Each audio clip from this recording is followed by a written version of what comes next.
Bien, tenemos la primera ponencia. Está a cargo de la doctora Tatiana Chávez Filinich. Ella es magíster en Derechos Humanos por la Pontificia Universidad Católica del Perú, abogada por la Universidad Católica Santa María de Arequipa, diplomada en Filosofía con mención en Ética y Política por la Universidad Antonio Ruiz de Montoya. Ha cursado diversos estudios en docencia universitaria, feminicidios y violencia de género, literatura y violencia política, antropología del crimen, cine y psicoanálisis, entre otros. Ha sido becaria de la Red Iberoamericana de Expertos en la Convención de los Derechos de las Personas con Discapacidad en Mar del Plata, Argentina. A su vez, como becaria de la Fundación Miserere de la Iglesia Católica Alemana, ha sido parte del equipo docente del Instituto de Derechos Humanos de la Pontificia Universidad Católica del Perú para ejecutar el programa de formación de actores sociales y dictado talleres sobre memoria, verdad y justicia transicional a poblaciones afectadas por el conflicto armado interno en el Perú.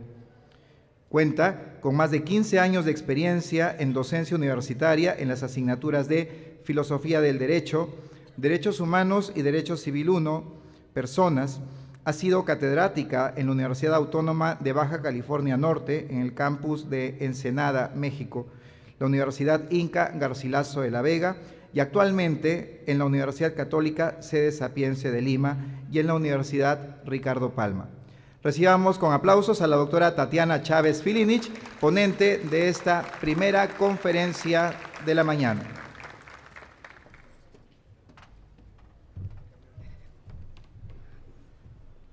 Bien, tengan todos ustedes muy buenos días.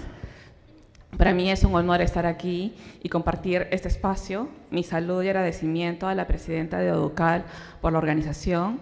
Mi agradecimiento también a la Universidad Católica de Trujillo, quien nos acoge en su casa.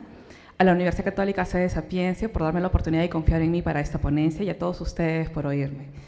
Muy bien, vamos a iniciar esta presentación. Voy a comentar el tema.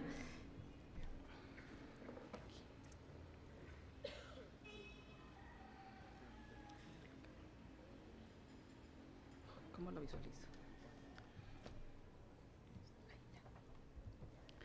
Bien, el tema de la exposición se llama Reparar en salud mental, la respuesta de los tribunales internacionales y regionales frente a la violencia en contra de la mujer en contextos complejos.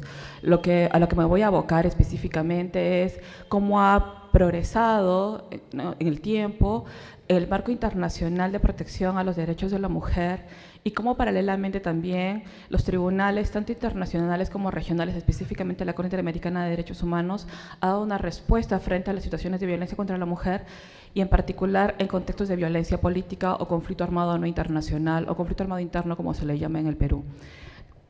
Gracias. Sí. Bien.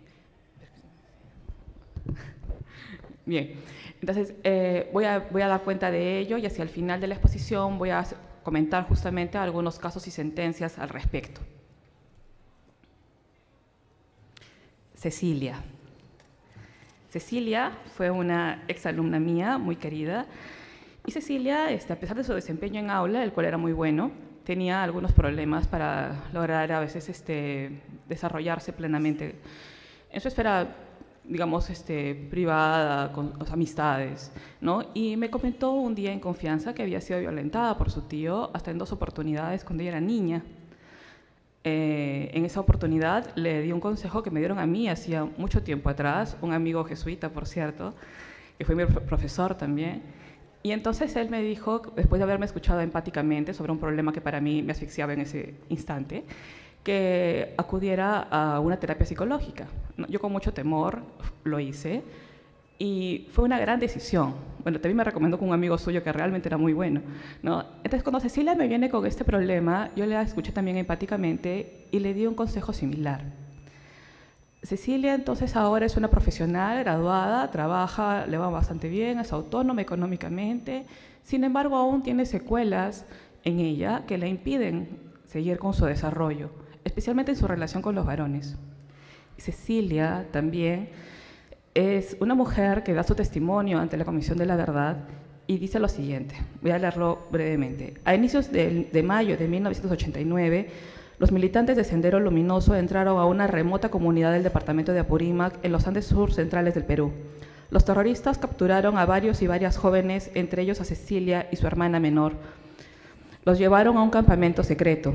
Varias semanas más tarde, en una confrontación armada entre los militares y Sendero Luminoso, Cecilia y varios otros fueron detenidos y llevados a una base militar. Cecilia insistió en conocer el paradero de su hermana, pero los soldados la ignoraron. Un capitán llevó a Cecilia dentro de la base, en donde le lanzó partes de cuerpos, brazos, cabezas y pies humanos, amenazando con matarla y cortarla en pedazos, si no cesaba de hacer preguntas.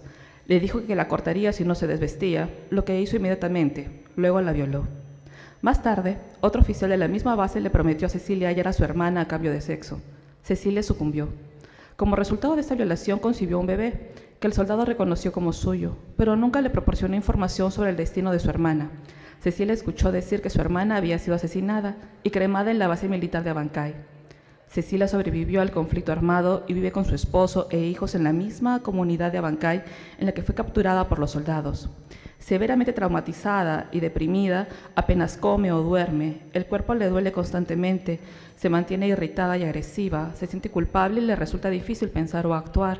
No muestra lazos afectivos hacia su familia, vive permanentemente asustada y se siente amenazada, incluso por sus propios hijos y su esposo. Como no desea tener relaciones sexuales, su esposo abusa de ella y así reproduce cotidianamente el trauma pasado.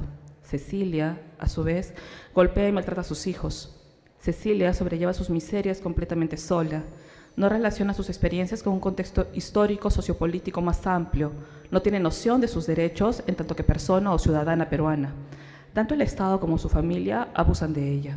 Alguna forma de justicia es necesaria para ayudar a Cecilia y a su familia a escapar de este ciclo de violencia para que retomen la ciudadanía y el sentido de sus derechos. Bien, bueno, es un testimonio duro que es recogido luego por un texto sobre violencia sexual en tiempos de guerra y de paz, ¿no?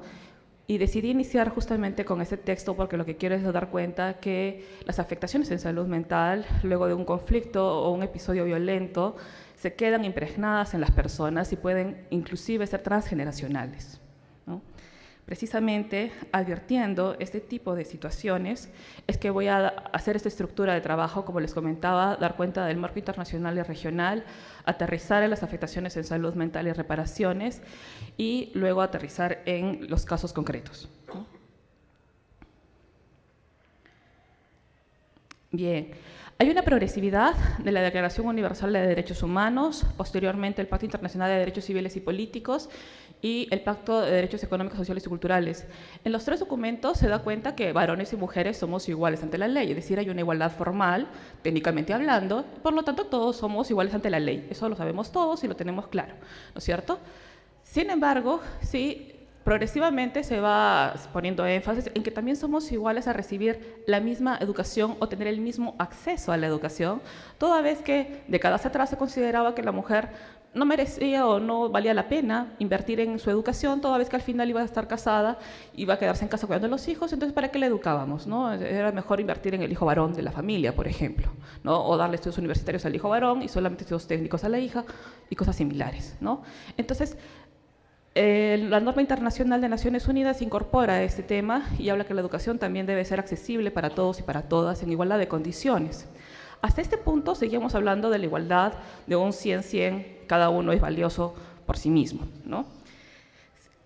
Tiempo después se habla sobre la cultura familiar, es decir, que todos tenemos derecho también a crecer en un entorno que nos prodigue cierta cultura, respetando también la idiosincrasia, las formas, la cultura en la cual cada quien había crecido. Sin embargo, esta última norma tiene ciertos reveses, ¿no? Si por un lado, es cierto, podemos ser criados en un ambiente, por ejemplo, empático, un ambiente tal vez religioso, un ambiente respetuoso de derechos, también podría ser el otro caso extremo, por ejemplo en el caso de Somalia, donde la mutilación genital femenina es permitida, ¿no? A pesar de que Naciones Unidas ha hecho mucha agencia para que esto finalmente se elimine, y también muchos activistas, pero finalmente es una práctica tradicional que se sigue permitiendo y justamente apelan al derecho a la cultura, por ejemplo, ¿no? Y Posteriormente, la Convención sobre los Derechos del Niño pone énfasis en la posibilidad de combatir precisamente la pornografía infantil, toda vez que muchas de las imágenes que se propalan allí, la mayoría de veces son de niñas más que de niños, pero de igual manera seguimos poniendo énfasis en que es un asunto de igualdad hasta el momento. O sea, no hay una diferencia sobre hombres y mujeres, sino que hasta el momento todos somos iguales ante la ley y no hay una ley específica hasta este punto. Pero posteriormente surgen una serie de sucesos que más bien cambian la esfera internacional. Estoy hablando de a partir de los años 90 hacia adelante, cuando cae el muro de Berlín, se dan muchas guerras de secesión, no cae el coloniaje también de muchos antiguos imperios, que ahora ya son repúblicas independientes. Entonces, los casos emblemáticos, solo voy a mencionar dos, fue el de Ciudad Juárez, en México precisamente, que tal vez lo han oído hablar, la frontera entre México y Estados Unidos, específicamente en la frontera centro, ¿no?, que es de Ciudad Juárez con El Paso, Texas. Existen una serie de maquilas o fábricas donde van jóvenes a trabajar, mujeres especialmente, y fueron encontradas muertas muchas de ellas durante un largo periodo. Parecía algo sistemático o que, bueno, en todo caso se multiplicaban las muertes y especialmente la forma en que éstas eran asesinadas y expuestas después de haber sido violentadas sexualmente, ¿no? El caso finalmente se visibiliza a nivel internacional y a partir de eso se empiezan a hacer algunos cambios en las legislaciones, por ejemplo, de Costa Rica, en Chile, ¿no?, en el Cono Sur en general, y empiezan a introducir algunos cambios en su legislación porque advierten precisamente que hay mucha violencia contra la mujer y que hay que hacer algo, pero no se tenía algo todavía tan definido. En ese mismo contexto se da la guerra de secesión en la ex Yugoslavia, y precisamente durante el desmembramiento de estas repúblicas originariamente socialistas soviéticas, o que pertenecían a este orbe, ¿no es cierto?, se desmembran después de una guerra muy dura, y entonces lo que va a suceder es que se señala que estas mujeres, especialmente las de origen bosnio-musulmán, habían sido violentadas sexualmente, pero la Corte señala que han sido utilizadas como arma de guerra, es decir, como una forma de doblegar, como una forma de tratar de que la otra parte, en este caso entre serbios y bosnios había esa guerra, puedan caer, puedan doblegarse, puedan finalmente retirarse y cesar en la guerra, ¿no? Pero la mujer fue, en este caso, cosificada y violentada, y entonces las sentencias que fueron dadas en esa oportunidad dan cuenta de ello, ¿no? No solamente del nivel o intensidad del conflicto, sino también del caso particular de las mujeres, que luego fueron revictimizadas por los propios Cosas Azules de Naciones Unidas, cuando en campos de refugiados estos mismos las esclavizan sexualmente. Una revictimización, ¿no? Precisamente luego podemos ver algunos otros documentos en el sistema internacional de Naciones Unidas en los que va a abordar específicamente este tema, pero ya dirigido específicamente a la mujer, ¿no? Tenemos desde los derechos que se le dan para que pueda participar en elecciones, tanto para elegir y ser elegida, para ocupar cargos como funcionaria pública. Progresivamente se incorporan otros derechos, como por ejemplo la Convención sobre la Eliminación de todas las formas de discriminación contra la mujer, y se amplía el espectro de la discriminación. O sea, hasta ese punto teníamos que éramos iguales ante la ley, pero se empezó a visibilizar que en la práctica no éramos tan iguales, o que las prácticas pues daban cuenta que había sido una discriminación. Por lo tanto, ahí sí ya se enfatiza en que debe haber una legislación especial al respecto, ¿no?, tanto en materia económica, en materia laboral, en la asunción de roles, que justamente fue un tema que se habló ayer.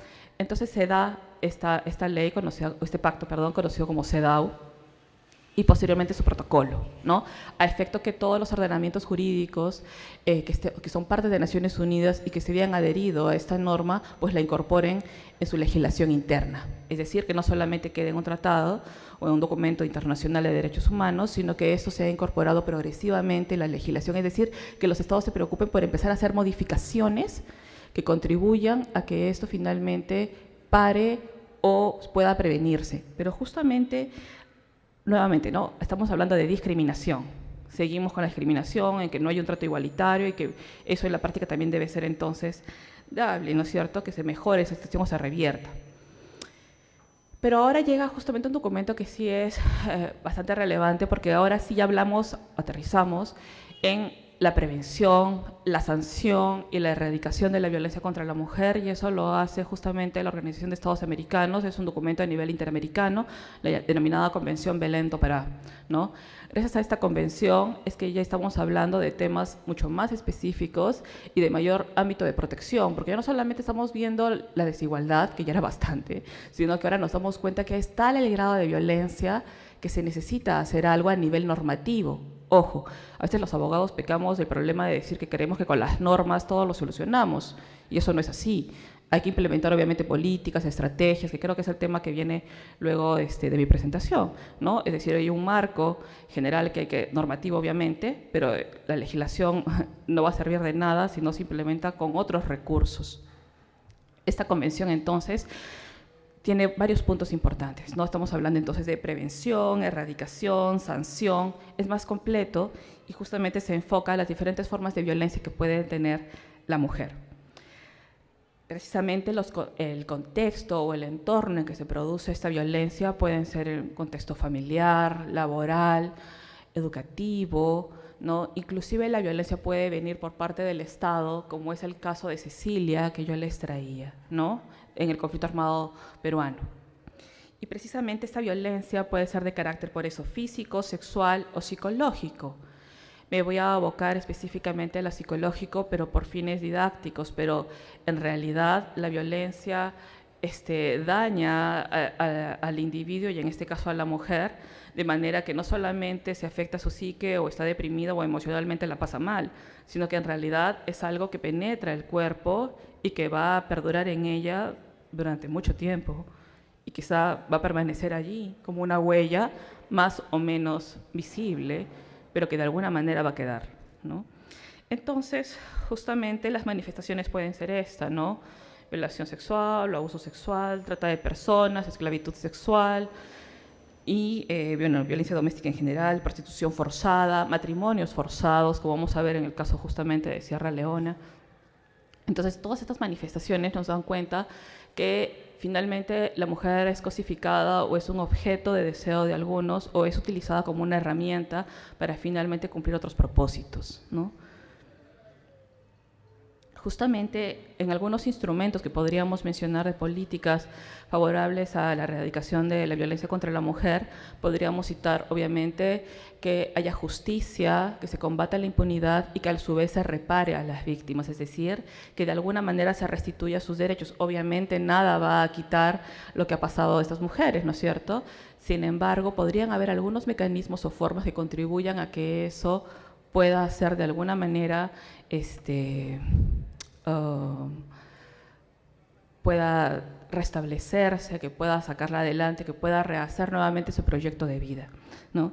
Obviamente, entre otros elementos, vamos a tener justamente la creación de los tribunales. En los casos internacionales hubieron 3 importantes: el Tribunal para la ex Yugoslavia, el Tribunal para Sierra Leona, el Tribunal para Ruanda, porque no existía en ese momento una Corte Penal Internacional como la tenemos ahora bajo el Estatuto de Roma y del cual el Perú actualmente es parte y que podría sancionar a jefes de Estado frente a la violación de derechos humanos, por ejemplo, pacto que no ha firmado Estados Unidos, por ejemplo, ¿no?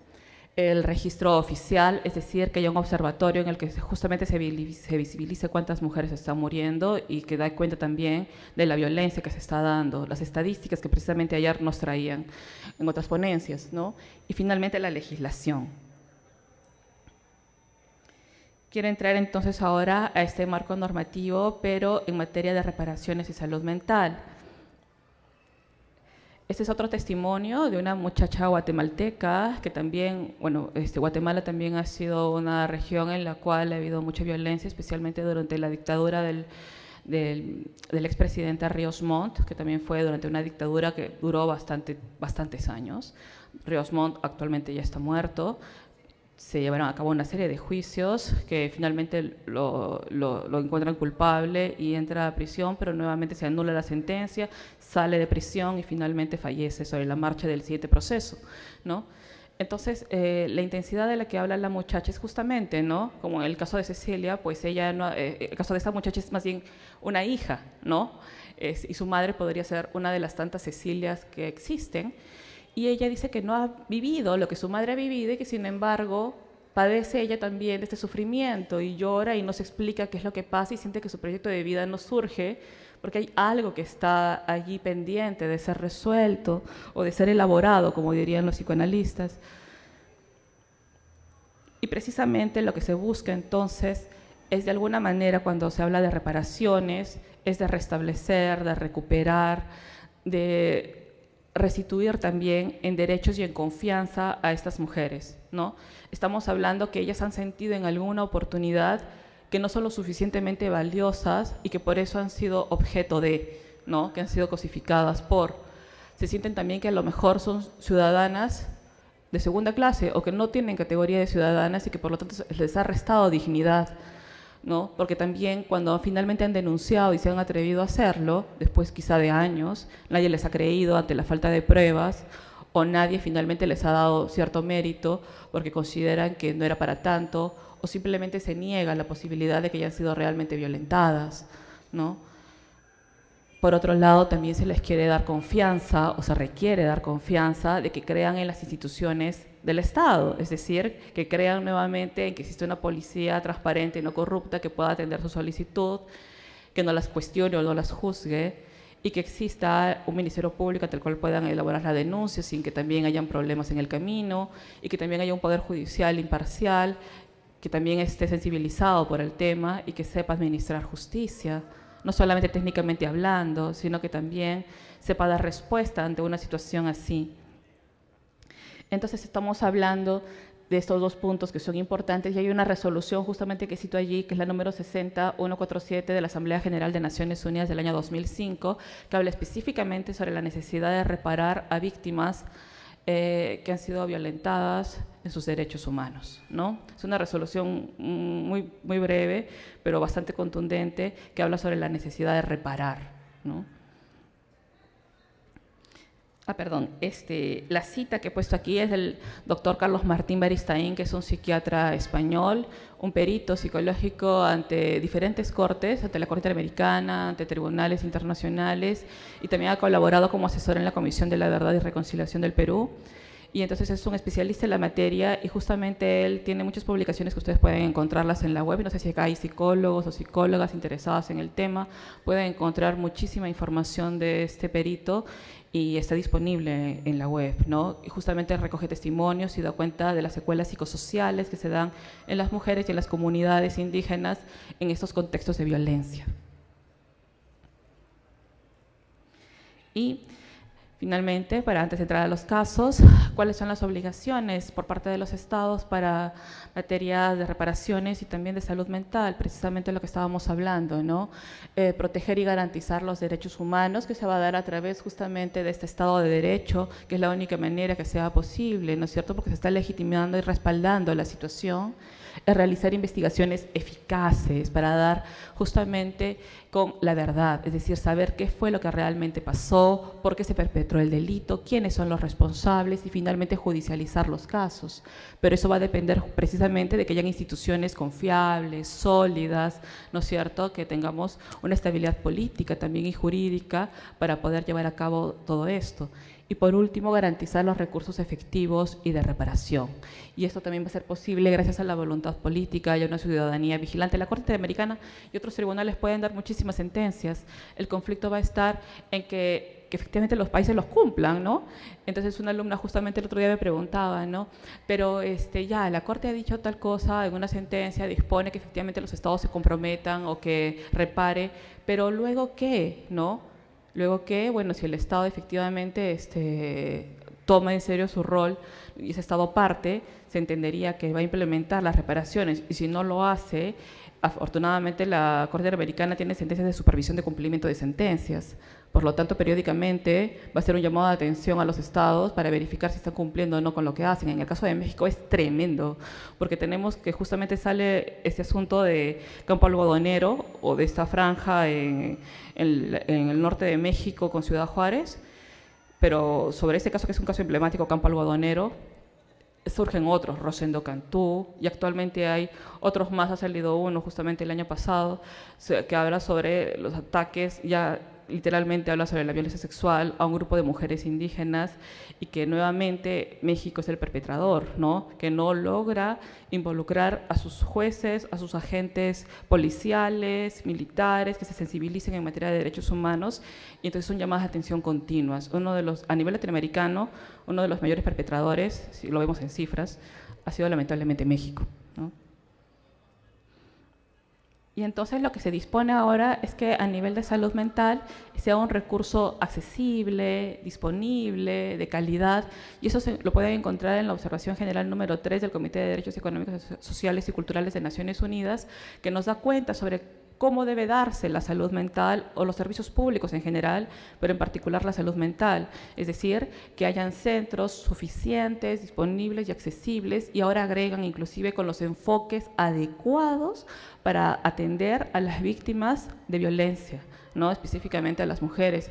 Entonces, tenemos que los servicios no solamente deben existir, como uno diría, bueno, vas al psiquiatra, ¿no? A un hospital público, ¿no? Pero actualmente estamos hablando de la necesidad de centros de salud mental comunitarios, en los cuales ya no se atienda solamente con un enfoque clínico, que quizá es más limitado, sino que las personas podrían lograr recuperarse en entornos sociales, es decir, con el apoyo de su familia, de sus vecinos, de su comunidad, de sus amigos, de sus amigas, y ya no solamente con el especialista y él. Habrán casos, obviamente, que requieran intervención clínica, pero también y sobre todo se propende ahora a una salud mental comunitaria donde las personas puedan recuperarse gracias a su entorno, ¿no? Y también con eso mejorar el entorno, que es violento, aún en tiempos de paz. Bien, y justamente sobre las reparaciones y los casos que les traía, quiero ver estos precisamente, ¿no? Hay, a partir de los 3 tribunales que les hice mención hace unos instantes, hay 3 casos específicos, ¿no? El de Yugoslavia, o el de la ex Yugoslavia, que es el caso Furuncija, justamente, que se da cuenta sobre la violencia sexual. Quiero dar cuenta aquí, no propiamente de la reparación, porque estos tribunales, ojo, no señalaron propiamente que hubieran reparaciones específicas para mujeres, sino que es interesante ver que en el proceso judicial dan cuenta de la necesidad de primero, atender a peritajes psicológicos, 2, que se da cuenta que hay un estrés postraumático en las víctimas, es decir, que siguen perturbadas durante un tiempo prolongado, que es algo recurrente en ellas, que no puedan descansar, que tengan aún flashback sobre lo que les ha sucedido en un tiempo prolongado, o sea, no estamos hablando de algo inmediato, ¿no? Eso por un lado, ¿no? Y los jueces justamente reciben los testimonios de las víctimas a pesar del transcurso del tiempo, ¿no? O sea, creen en ellas y también se apoyan en estos peritajes psicológicos.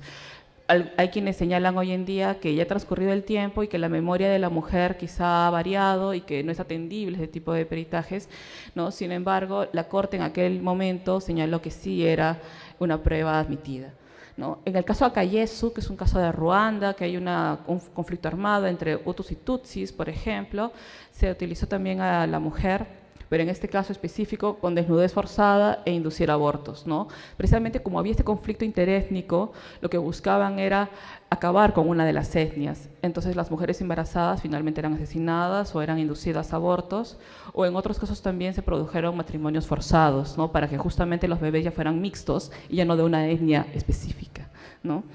Entonces, aquí emplearon la Corte en esa oportunidad la interpretación de factores culturales de las víctimas, porque daban cuenta que, si bien es cierto, era una violencia puntual que habían sufrido ellas, pero también la forma en que ellas habían sido afectadas daba de mucha cuenta atrás, es decir, de otros problemas estructurales que traían a nivel también comunitario, de cómo también las mujeres eran vistas al interior de su comunidad como inferiores a los varones.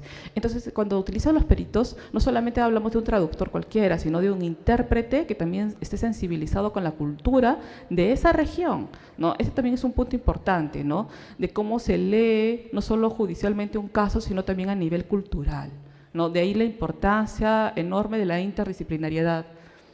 Y en el último caso de Isa Hassan Sesay, en el caso de Sierra Leona, ¿no? También se da el matrimonio forzado y la esclavitud sexual.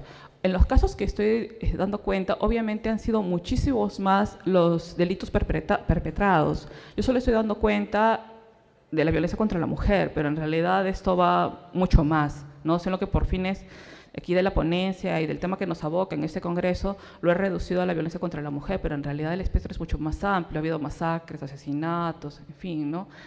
Bien, en el caso justamente de Sierra Leona hubo matrimonio forzado y esclavitud sexual y la sentencia del año 2009 precisa, ¿no?, que hay una afectación en salud mental de las víctimas en sus relaciones interpersonales e intercomunitarias como consecuencia de la violencia sexual. Este punto es vital porque entonces ahora ya tenemos que las sentencias, gracias, las sentencias justamente nos señalan que estas personas no solamente van a ser afectadas ellas, sino como el caso que leímos de esta muchacha de Guatemala, la afectación va a ser transgeneracional, ¿sí? Me están diciendo que ya me queda muy poco tiempo, no me fijé en el foco que muy amablemente me dijeron que tenía que observar y me queda muy poquito tiempo, solamente voy a cerrar dando una mirada a estos casos y es como también ha evolucionado precisamente a nivel de la Corte Interamericana las reparaciones en salud mental o cómo se han visibilizado, ¿no?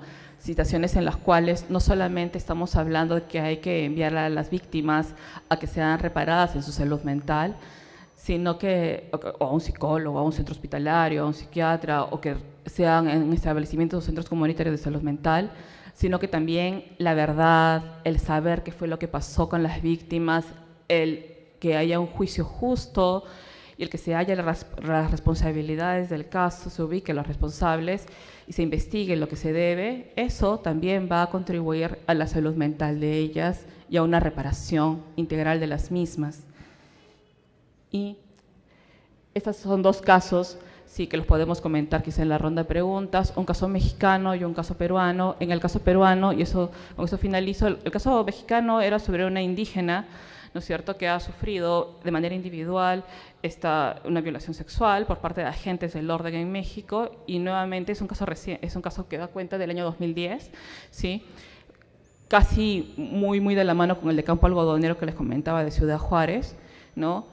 Y en este caso particular, justamente se hace el llamado de atención a México para que pueda sensibilizar a su personal, a sus jueces en materia de derechos humanos.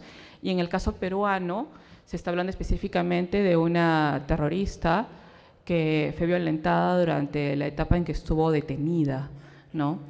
Y entonces ella en ningún momento dice yo no soy terrorista o quítenme la pena, porque ella estaba purgando una condena de 25 años y la ha terminado de pagar íntegramente. Ella lo que estaba reclamando, y por eso llega su caso a la corte, es porque ella había sufrido violación sexual, tortura y tratos realmente degradantes e inhumanos durante la etapa de detención, y fue por eso que ella recurre a la corte, y la corte señala que efectivamente tiene que ser reparada, no solamente a nivel económico, sino también en su salud mental, y que reciba el tratamiento que sea necesario aún estando en cárcel, por ejemplo. Finalmente son víctimas, independientemente de lo que hayan sido en su vida pasada. Bueno, cierro con esto. Muchísimas gracias.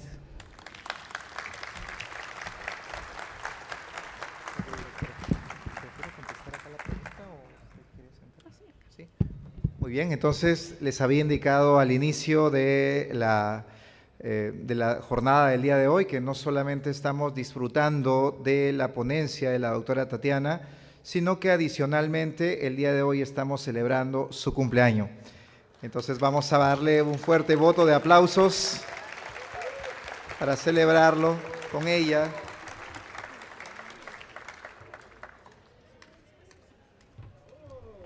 Y agradecemos la deferencia de compartir con nosotros precisamente este día tan importante en su vida. ¿Sí? Okay. Bien, vamos a cantar el cumpleaños entonces. Voy a pedirle a todos que nos pongamos de pie para cantar el cumpleaños.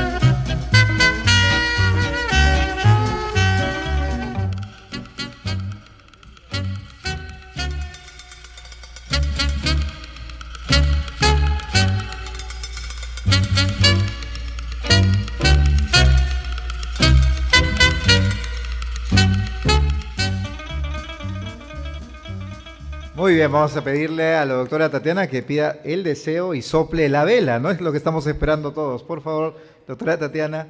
¿Cómo? Que pare la violencia. Va a ser el deseo de la doctora. Que pare la violencia, que es el grito universal. Fuertes los aplausos para la doctora Tatiana.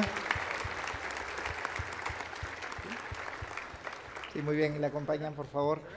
Sí, vamos a ver, no, vamos a cortar la violencia, doctora. Vamos a cortar las preguntas, por el tema del tiempo. Sin embargo, es posible que en la siguiente ponencia podamos tal vez plantear alguna intervención relacionada con la interesante intervención que ha tenido la doctora. Bien, a continuación tenemos un break. Querían hacer preguntas. Bien, mientras viene el break creo que podríamos recibir alguna de ellas. Sí, doctora, por favor. Mientras preparan el break. Sí, a ver. Sí. Sí, está listo. ¿Qué tal? Buenos días. Buenos días. Gracias por la ponencia y felicitaciones otra vez. Soy Ernesto Cabaza, rector de la Ruiz de Montoya. Me ha encantado la ponencia por varios motivos. En primer lugar, porque parte de las víctimas, porque es testimonial, porque eres mujer y porque las principales víctimas, y es mi experiencia pastoral también, en este país por lo menos son mujeres. Y me ha aportado un elemento que yo no tenía presente, además, que es estas consecuencias transgeneracionales de la violencia cuando ha habido un trauma tan fuerte como es el de la violación, además en contextos de violencia armada, como ocurrió en el Perú o como ocurre también en otros contextos, también en el mundo, en América Latina. En fin, creo que nos has hecho tomar conciencia de una serie de elementos que son claves. Por eso me gustaría colocar esta ponencia también en el horizonte y el trasfondo del día anterior, del día de ayer, que no sé si tuviste ocasión de participar. Me gustaría saber qué opina usted, ahora que nos habla desde esta perspectiva, respecto a aquellas opiniones que se suelen formular de que hay que poner esta violencia contra la mujer en el Perú en el contexto mayor, que es más complejo, y que también tendríamos que fijarnos entonces en la violencia que se ejerce pero no se visibiliza respecto del niño, del anciano, del varón. Me interesa saber eso porque también se ha relativizado el hecho de que el Perú sea un país machista. Yo lo que veo es que ya a estas alturas del año hay por lo menos 100 feminicidios, probablemente más, y yo no veo varonicidios, o sea, no veo el mismo nivel de, digamos, de hombres muertos por sus parejas. Y sin embargo, bueno, pues ayer se relativizaba el tema. Entonces me gustaría escuchar su opinión respecto de las ponencias que escuchábamos ayer. Bien. Muchísimas gracias por la pregunta. Bueno, sí, estuve presente el día de ayer, escuché atentamente las dos ponencias que se presentaron y, bueno, mi opinión es la siguiente, ¿no? Cuando, por ejemplo, yo abordo en filosofía del derecho el tema de la justicia distributiva con mis alumnos y vemos, ¿no?, de qué manera proporcional dar a cada quien lo que le corresponde. Yo les digo que no necesariamente la equidad va a ser sinónimo de igualdad exacta, sino que debe haber la proporción justa para dar a cada quien lo que le corresponde en un contexto y en un momento adecuado. Así como antiguamente a los hijos se les daba al hijo reconocido o al hijo nacido dentro de un matrimonio mayor herencia frente a aquel otro que era un hijo fuera de matrimonio, reconocido posteriormente, y que actualmente eso ha cambiado en la legislación y ahora se les da por igual, y que ahí tenemos una igualdad 50-50. Sin embargo, hay otras situaciones como el caso de la violencia contra la mujer, donde se requiere más bien que haya una desigualdad, pero que esa desigualdad no es injusta, sino que esa desigualdad es proporcional a un momento y a un contexto actual que viene de mucho tiempo atrás. Es decir, estas muertes que vemos no son la causa del problema, son la consecuencia de cosas que vienen mucho más atrás. La violencia que ha habido en tiempos de guerra no es solamente en ese momento, sino que viene de mucho más atrás para que alguien, el perpetrador del delito, pueda haberse animado, entre comillas, o pensado que puede llevar a cabo esas acciones. Entonces no es algo inmediato, ¿no? Entonces yo creo que en este momento actual sí es necesario visibilizar a las mujeres. Cuando algunos alumnos míos, que algunos están aquí, me han dicho, pero ¿por qué no hay un Ministerio del Hombre? ¿No? Entonces, y que también es la pregunta que surge siempre los 8 de marzo. Entonces yo les digo, en este momento requerimos una mayor visibilización en los casos de mujeres por este contexto. Sin embargo, yo creo que a futuro lo ideal sería que el ministerio se desactive, pero quizás se desactive el día que tengamos esta igualdad, ¿no es cierto? No queremos permanentemente o victimizarnos en lo absoluto, sino ver las cosas en su real dimensión, apoyarnos en datos o en estadísticas, pero también en esos testimonios y humanizar un poco también la justicia, ¿no? No solamente somos cifras o normas que son necesarias, sino también ver este lado humano y escucharnos más, ¿no? Entonces yo creo que hay momentos, y en el caso peruano específicamente, creo que es necesarísimo un Ministerio de la Mujer y todos los apoyos y políticas necesarias para que den soporte a este punto ahora a tiempo real. Más adelante, por supuesto que son relevantes los problemas que suceden contra los niños y las niñas, por supuesto que son relevantes los problemas que suceden contra personas de tercera edad, por supuesto que sí, nadie lo niega. Y la creación del Ministerio de la Mujer no niega otras posibilidades en lo absoluto. Es más, el Ministerio de la Mujer y Poblaciones Vulnerables, por lo tanto están integrados, ¿no? Solamente que no se requiere la agencia que ahora es tan indispensable para precisamente las mujeres, ¿no? Sí, gracias.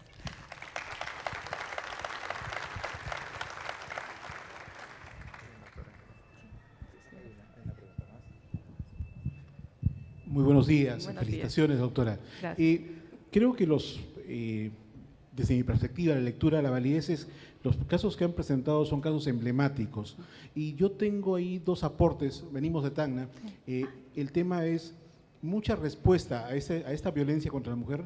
Parte dice que son formaciones culturales, dice que así es la cultura de esa comunidad y por lo tanto esa es la respuesta justificatoria que se da. Y el otro esquema que usted ha planteado es un tema que sí nos preocupa sustancialmente, la violencia estructural contra la mujer. Cuando la propia estructura del Estado ejerce violencia para discriminar, para no integrar y ejerce violencia sobre la mujer. No sé, me gustaría escuchar de usted un comentario respecto de estos dos temas, porque siempre hemos encontrado esa respuesta, así son, responden a su cultura. Y a veces cuando uno lucha contra el Estado, es la estructura del Estado, ha pasado, nosotros a veces trabajamos temas de violencia, vamos a la policía, le dice, oye hijita, anda, quéjate, es tu marido y no te quejes, regresa a tu casa. Tenemos una comisaría especializada en mujeres, pero igual las regresan a su casa porque dices, no vengas con tu problema. Llega a la fiscalía y a veces el Ministerio Público también responde de igual forma. Y cuando llega al Poder Judicial encontramos jueces, lamentablemente, que también responden en la misma dimensión. Hay sentencias que en Colombia hay un caso emblemático que lo debe conocer, que un juez no accedió al divorcio de una persona porque entendía que la violencia psicológica que ejercía el marido en su casa no era violencia psicológica, sino era parte de la convivencia matrimonial. Entonces, esos elementos a veces a uno los cuestionan personalmente respecto a cómo construir igualdad, ¿no? Bien, muchas gracias por el comentario. Bien, brevemente le diré que efectivamente, ¿no? Los estereotipos están enraizados en todas las culturas, no solamente en la sociedad peruana o en el caso de Somalia, que hice referencia, pero también podríamos caer en un relativismo cultural que también puede ser muy perjudicial. En el caso de Somalia específicamente, es algo que está permitido, sin embargo, como señalé, hay ya pronunciamientos de Naciones Unidas, inclusive han tenido a Waris Diri, que ha sido una muchacha que sufrió ella misma esa mutilación genital femenina y que posteriormente ha sido una activista, bueno, ¿no? Entonces, estamos hablando de que poco a poco estas situaciones vayan mermando porque se visibiliza que esa cultura más bien es perjudicial. O sea, no podríamos dar de baja a todas las prácticas culturales porque simplemente van en contra de los derechos humanos porque les quitamos contenido a los pueblos originarios, por ejemplo, ¿no? El uso del fuete en algunas comunidades, ¿no es cierto? Sin embargo, la Corte Constitucional Colombiana se pronunció en un caso, recuerdo, la comunidad de Páez contra Colombia, en la que específicamente decía que el uso del fuete, por ejemplo, el castigo físico, iba a ser permitido porque los miembros de la comunidad sabían que en ese entorno podían dar lugar a ello, pero también tenían ciertos límites, ¿no?, que pone la Corte Constitucional, ¿no? No matar, no esclavitud, debido proceso, o sea, hay también un núcleo que debe ser respetado a nivel cultural. Ahora, aterrizándolo en el caso local, ¿no? Efectivamente, lo que hablaba es eso, ¿no?, de que hay que cambiar esas estructuras con mayor sensibilización, tanto a personal policial, militar. De hecho, muchas de las sentencias que vemos acá, o que quería también desarrollar a nivel de la Corte Interamericana, han exigido, ¿no es cierto?, en las sentencias, en la parte de garantías de no repetición, que es la parte final de las sentencias, que los estados se involucren de manera frontal en la lucha contra la violencia y el respeto a los derechos humanos, y que capaciten. A raíz de eso, de esas sentencias, es que surgieron una serie de maestrías y de estudios en materia de derechos humanos, en la creación de la maestría de derechos humanos de la Católica, de Constitucional y Derechos Humanos en San Marcos, o sea, el CAEN mismo, responden a esos contextos justamente, ¿no?, de no violencia en general contra los derechos humanos y de la mujer específicamente, ¿no?, los estudios de género actualmente.